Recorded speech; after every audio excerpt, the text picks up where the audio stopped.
آپ کے ملک کے اندر یہ بدامنی، یہ بے چینی، یہ اس مسلم لیگ حکومت کے اس دور میں نہیں ہے۔ ابتدائی سے جب سے یہ ملک قائم ہوا ہے، مولانا فضل السلام علیکم ورحمۃ اللہ وبرکاتہ۔ ناظرین، امید کرتا ہوں آپ تمام دوست خیر و عافیت سے ہوں گے۔ اس ویڈیو کو مکمل دیکھیں، دوسروں تک پہنچائیں، لائک اور سبسکرائب ضرور کر کے جائیں۔ آپ کے ملک کے اندر یہ بدامنی، یہ بے چینی، یہ اس مسلم لیگ حکومت کے اس دور میں نہیں ہے۔ ابتدائی سے جب سے یہ ملک قائم ہوا ہے، مولانا فضل الرحمان صاحب تو اس میدان کے شاہ سوار ہے، لیکن اس سن کی تعین کرے اور اس حکومت کی تعین کرے کہ اس ملک میں بہتری کب آئی۔ بدتر سے بدتر، بدتر سے بدتر، بدتر سے بدتر، بدتر سے بدتر۔ ابا جی کا انتقال ہو گیا، لوگوں نے دعا کر لی، ہاتھ اٹھا کر کے دعا کر رہے ہیں۔ بھائی کس لیے دعا کر رہے ہیں؟ تعزیت پہ، آپ کے والد صاحب کے اللہ مغفرت کرے۔ کہنے لگے کہ آپ لوگ دعا تو کر لو، لیکن جس بغیرت باپ کو میں نے دیکھا تھا اس کی مغفرت نہیں ہوگی، جس ابا کو میں نے دیکھا اس کی قطعاً مغفرت نہیں ہوگی، وہ اس کردار کے مالک نہیں تھے، اس کی مغفرت ہو جائے۔ اب یہ ہم اجلاس کریں گے اور آپس میں پھر یہ ہے کہ مشورہ کریں گے کہ سودی نظام کو ختم کرے، حکومت سے اپیل کریں گے۔ ابو الخیر صاحب نے بڑی پیاری بات کی، ظاہر ہے کہ اس کے بغیر کوئی چارہ ہی نہیں ہے۔ ہمیں دشمن کی ہمیشہ یہ چال ہی رہا ہے، آپ حضرات محسوس نہ فرمائیں، ابھی ایک ایک کر کے ہمیں ایک ایک کر کے الگ کیا جاتا ہے۔ اب سب سے پہلا مسئلہ دیکھو کتنے پیار اور محبت کی بات ہے، مدارس ثلاثہ کا استثناء کیا مشائخ کانفرنس میں۔ مدارس ثلاثہ اگر اس قسم کے مدرسے بنے، اچھا مدارس ثلاثہ میں اشرفیہ اور لاہور آمنا وسلمنا سبحان اللہ، لیکن ان کے ساتھ ایک تیسرے کو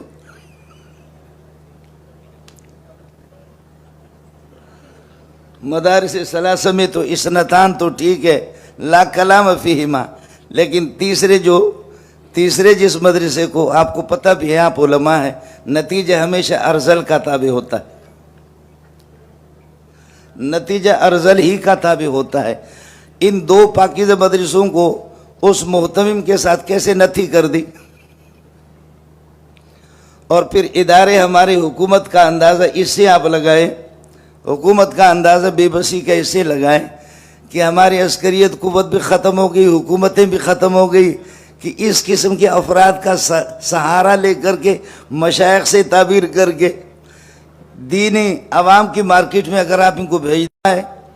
ابھی جو ہمارے ساتھیوں کو وہ مسلمان ہیں، سینکڑوں کے تعداد میں ان کو کچلا گیا، اور ٹھیک ہے اگر تحریک غلط طریقے سے چلائی گئی تھی اور تحریک کے بانی مبانی ان لوگوں کی طرف سے کچھ زیادتیاں بھی تھیں، لیکن یہ کہ سنی تحریک کے سینکڑوں لوگوں کو مارا گیا، ہم نے ان کے لیے کیا کیا؟ ان کے لیے ہم نے آواز کیا اٹھائی؟ اچھا ہو گیا، کہیں کسی کو مارا کہتے کہ جی بریولی ہے جانے دو، کہیں کسی کو مارا تو یہ سپاہی صاحبہ کے جانے دو، شکر ہے ہم بچ گئے، کہیں کسی کو مارا تو یہ پجبیری ہے اس کو جانے دو۔ اس طریقہ پر دشمن بات کو پہلے معلوم کر، بے غیرت اور بے دین آدمی اس بات کو معلوم کرتا ہے کہ جس گھر کے اندر میاں بیوی کا جھگڑا ہے، بہن بھائیوں کا جھگڑا ہے، وہاں سے کسی پاک دامن خاتون کو اٹھا کر کے وہ لے جاتے۔ ہمارا آپس میں، میں ایک مدرس آدمی ہوں، میرے پاس وقت نہیں ہے، ورنہ جی چاہتا کہ بریلوی قدموں پہ بھی جا کر کے ان کے قدموں کو بھی چوموں۔ دیوبندی اور اہل حدیث، خدا کے لیے چھوٹے بڑے مسائل کو چھوڑ دو، آپس میں متفق ہو جاؤ۔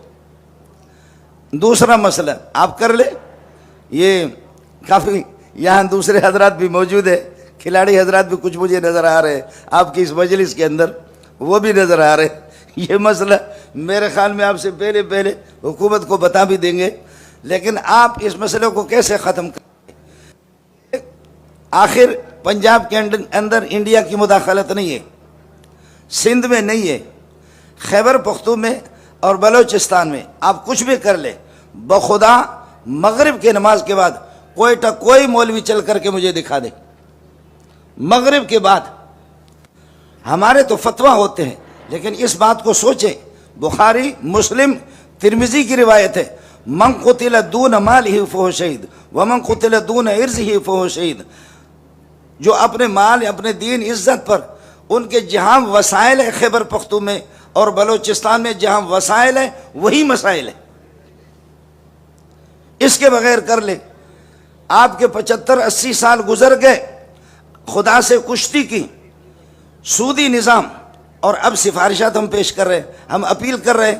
بات ابو الخیر صاحب کی ہے اور ہم سب اکٹھے ہوں گے, چھوٹے موٹے خدارہ اختلافات کو ختم کریں. ہماری ایک قد ہوگی پھر کچھ نظر آئے گا, اس کے بغیر کچھ بھی نہیں ہوگا. کر لو, خدا کی قسم حکومت خود وزیر اعلیٰ بلوچستان وہ خزدار تک نہیں آ سکتا بغیر ہیلی کاپٹر کے. کوئٹہ کے ایک چھوٹے سے ٹکڑے کے اندر, چھوٹے سے ٹکڑے میں وہاں صرف حکومت ہے نہیں ہے.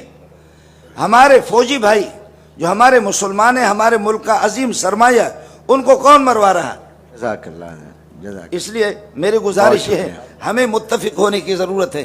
ہمیں خارجی کہہ کر کے ہم اپنے ہزاروں مسلمانوں کو مروا رہے ہیں. اس مولوی کی دینی حیثیت کیا ہے جو کسی کو مشورہ دے دے کہ یہ خارجی ہے؟ کہ خارجیت کی تاریخ سے پس منظر سے ان کے نظریات اور اعتقادیات سے آپ واقف ہے یا نہیں ہے؟ اس طرح کہنا ہوگا. اس لیے ہم سب کو اکٹھا ہونا ہوگا اور ہم سب متفق ہوں گے اور کسی ایک کے گلے میں تو گھنٹی باندھیں گے اور ہم اس کی پیروی کر کے چلیں گے. باقی اس کے علاوہ مفتی زبیر صاحب یہاں تشریف فرما ہے, جب 96 مدارس کے نام آ گئے, 96 مدارس کے, کہ مدارس دہشت گردوں میں دارالعلوم جیسے معصوم جو علماء ان کا نام بھی تھا, 96 مدارس جن میں دارالعلوم کا بھی نام تھا, بنور ٹاؤن کا بھی نام تھا. اب یہ آہستہ آہستہ کیا کر کے سنی تحریک کو الگ کر دیا, پھر کسی اور کو الگ کریں گے, پھر 3 مدرسے مدارس, ہم مدارستان بنا, ہم تم سے لے رہے ہیں. اگر آپ ہمیں چندہ دے رہے ہیں ہم سے حساب لے لو. مسلمان جو ہمیں دے رہے ہیں تو آپ کو کیا تکلیف ہو رہی ہے؟ اس لیے بنیادی طور پر جب تک ہم آپس میں متفق نہیں ہوں گے بخدا اس قسم کے اجلاسوں سے کچھ نہیں ہوگا. وہی مسئلہ ہوگا. شیخ الاسلام شیخ العربی والعجم مولا مدنی رحمۃ اللہ علیہ فرماتے ہیں کہ یہ ہڑتالیں یہ ہندوؤں کی رسم و رواج ہے, اس کی اجازت نہیں ہے. لیکن جو بدماش حکومت اگر بات نہ سمجھے تو مکتوبات کے اندر پھر ہڑتال بھی آپ کریں گے, دھرنا بھی دیں گے. ہم فضل و مان کے ساتھ ہیں اور یہ ہے کہ مفتی منیب کے ساتھ ہیں. حضرت تقی صاحب سے قاری حنیف سے بھی گزارش ہے کچھ 4 دیواری سے نکلو مدرسے سے. شیخ الہند بھی آخر میں علی گڑھ یونیورسٹی بھی گیا. جزاک اللہ مولانا, بہت شکریہ.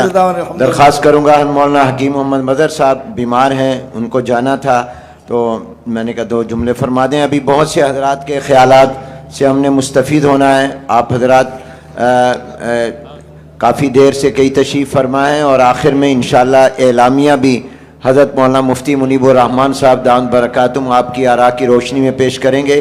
پھر کھانا بھی ہے. حضرت مولانا حکیم محمد مظہر صاحب. جی بسم اللہ الرحمن الرحیم. آج کی اس بابرکت اجتماع میں شیخ الاسلام حضرت مولانا مفتی تقی عثمانی صاحب حفظہ اللہ نے جو کچھ وضاحت بیان فرمایا اور حضرت مولانا